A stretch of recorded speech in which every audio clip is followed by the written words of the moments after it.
nangyaring kakaiba.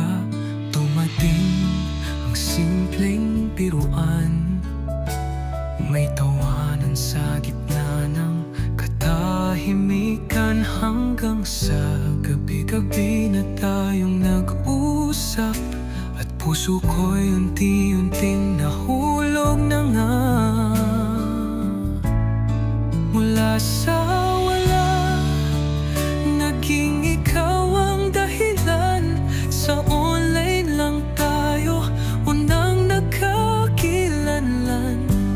Di natin inasahan, pero puso'y sumugal. Ngayon alam ko na ikaw ang mahal.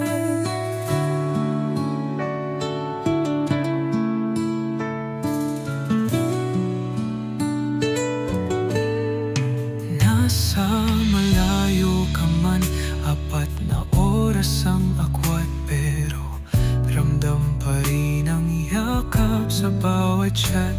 Di na lang ito basta kilig sa simula, pagmamahal na to tunay at tapat.